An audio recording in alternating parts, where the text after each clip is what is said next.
In this battle, we're taking on userless 1027.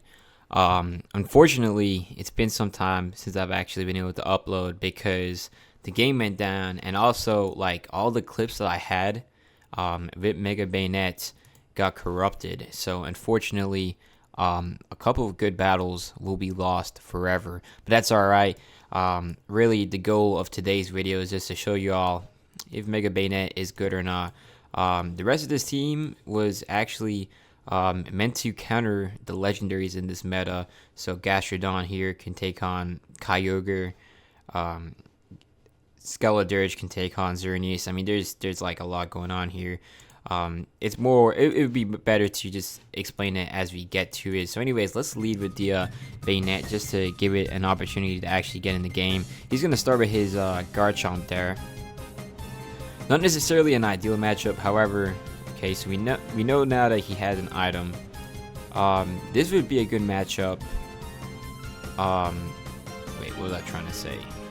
Yeah, if he had Will-O-Wisp. Although, I mean, in this set specifically, I've kind of opted for a variation here. So, now, Mega Banette never actually had access to Poltergeist because this is like a Gen 8 or Gen 9 move. I actually don't remember. I'm pretty sure it's Gen 9. And Encore is a move that I actually got access to in later gens as well. However, I just thought that they would be fun to run. They might not really be the best, but with priority, it certainly has potential to be interesting. So he's going to go ahead and Mega Wolf here. Hopefully we can actually Poltergeist through that. We're going to see if that will work or not.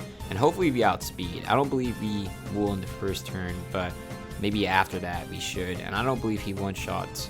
Like, let's say he goes for like a Sports Dance or something, we can Encore him into it. So that will kind of, sort of... Okay, well that's just tough. He goes for a Dig.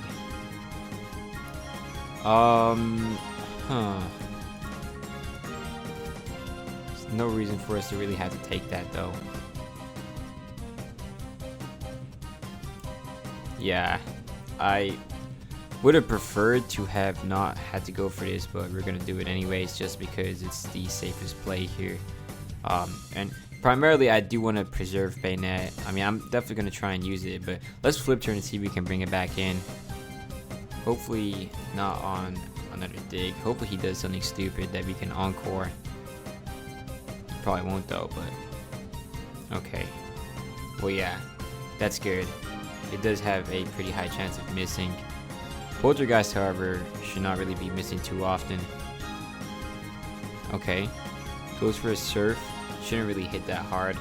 Now, Mega Garchomp does have an increased special attack stat, but that's not going to be very useful for him. So he's going to go for the Withdraw here. Venusaur comes in. That's going to take big damage if it has an item. Yeah, in fact, that's a one-shot. Wow. So really, I mean, like, one of the biggest problems Mega Banette had was not really having good Ghost-type stab.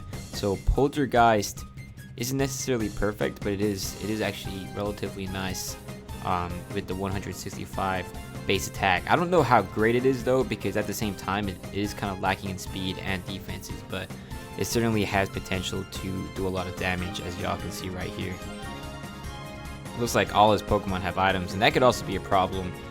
If you're taking on a lot more lower level opponents, they could potentially not be running an item. So this is typically a matchup you would switch out of, but we're just going to attack anyways. I don't see why not. Okay, that was actually still a lot of damage. Goes for a Yawn. Honestly, we can Encore that. Or no, we shouldn't. We should just switch out and flip turn back into Banette. It's probably the better move. He's going to die to the poison damage anyways. So, like, Encoring him into Yawn would be almost pointless because then he'd just bring a new Pokemon in and I would be asleep. So, it would just be inconvenient in general. So, yeah, there goes Mightyena. He still has the Garchomp, although at low HP. Charizard comes out. Typically, you would Scald this, but we're just going to bring in Banette. So, I want to give it some more playtime here. And I will say, this is definitely not an elite level opponent. We have faced those quite a bit in the past. However, this guy I would say is a little bit more on the amateur side. Like, he just got the 8 badge, and shout out to him for actually leaving the adventure to battles. Like, I actually couldn't find anyone here. He actually goes for a switch too, so that's gonna be good for Banette. Actually, not really. It's actually pretty bad because of the dark typing, but I'm confident that it should be alright for us. I mean, we can always just Destiny's Bond, but let's Skunk Shot. Yeah, figured he would do something like that. Okay, well that's just annoying. Well, anyways, one of the benefits of Banette is that you can always Destiny's Bond when you know you're gonna go down. So we will pick up Greninja too, as long as he actually lands his Hydro Pump. Alright, so that's nice. And now all he has left is Garchomp and Charizard.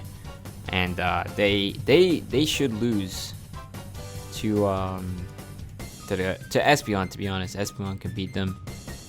I mean, really, Milotic could as well, but I feel like it would be more fun to use a hard-hitting special attacker over those, especially since we have the Zap Cannon, so it's going to be able to guaranteed one-shot Charizard, and we should be able to outspeed too.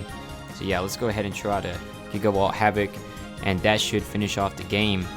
And I mean, really, that is kind of sort of what Banette will be doing at the lower levels, although it could be a lot more convenient if you have a faster attacking Mega, to be honest. But I mean, it still does do something, which is a pleasure to see. So that right there is gonna be GG. Good game.